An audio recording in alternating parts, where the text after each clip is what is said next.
اللہ اکبر اللہ اکبر۔ ایک سوال یہ کیا جا رہا ہے کہ ایک عورت کا انتقال ہو گیا ہے اور ان کا 1,00,000 روپیہ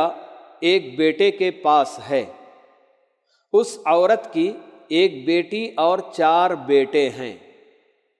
بیٹی اور 2 بیٹے الحمدللہ اچھی حالت میں ہیں، تیسرا اور چوتھا بیٹا بہت تکلیف میں ہیں۔ تیسرے بیٹے کا انتقال ہو گیا ہے۔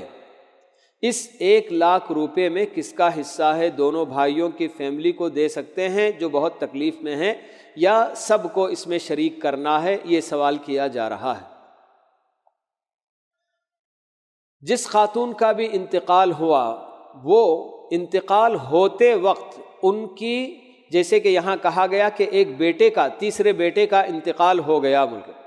اگر ماں کے انتقال سے پہلے ان کا انتقال ہو گیا ہے تو تب ماں کی جائیداد جو 1,00,000 روپیہ کسی ایک بیٹے کے پاس ہے اس میں وہ حصے دار نہیں ہوں گے۔ لیکن ماں کے یعنی ماں کی وفات سے پہلے، بلکہ بیٹے کی وفات سے پہلے اگر ماں کا انتقال ہو گیا تھا اور ابھی وہ 1,00,000 روپیہ تقسیم نہیں ہوا تھا اور کسی ایک وارث کا، بیٹوں میں سے ایک بیٹے کا انتقال ہو گیا، تو یہاں تو وہ اپنی ماں کی جائیداد میں حصے دار ہو چکے، تو ان کا حصہ ان کے بچوں تک پہنچنا لازم ہے۔ یہاں بہت سارے لوگ یہ سمجھتے ہیں کہ جس وارث، یعنی جو بھی جائیداد چھوڑ کر جانے والا، اس کے وارثین میں سے کوئی اگر جائیداد چھوڑنے والے سے پہلے انتقال کر جاتا ہے تو وہ حصے دار نہیں ہوگا۔ لیکن ہمارے اپنے پاس جیسے کہ رواج ہے، عام طور پر لوگ کسی کے بھی وفات کے بعد جلدی جائیداد وغیرہ تقسیم نہیں کرتے،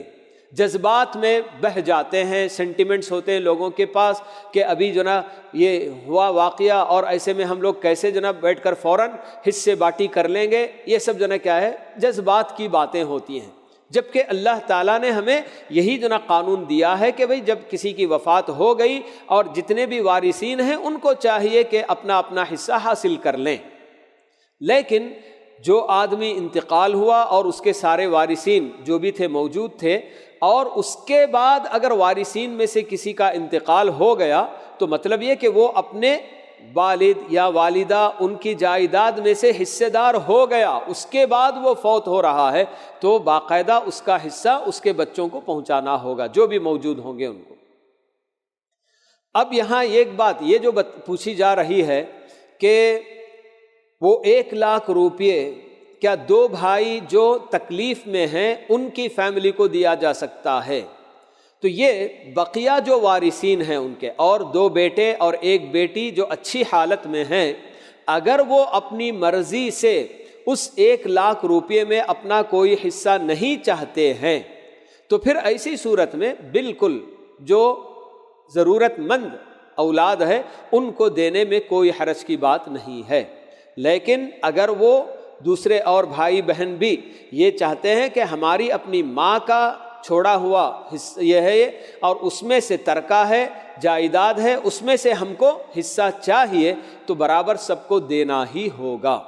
تو یہ آپس کے اتفاق سے طے کیا جا سکتا ہے کہ دوسرے اور بھائی اور 1 بہن جو اچھی حالت میں ہیں وہ اگر ماں کی اس رقم میں سے کچھ لینا نہیں چاہتے ہیں اور اپنے 2 بھائیوں کے بچوں کو دے دینا چاہتے ہیں، 2 بھائی، 1 بھائی تو زندہ ہے اور 1 بھائی فوت ہو چکا کہتے ہیں، تو وہ ان کی اپنی مرضی ہے، بالکل چھوڑ کر دینا چاہیں چھوڑ کر دے سکتے ہیں، کوئی حرج کی بات نہیں ہے،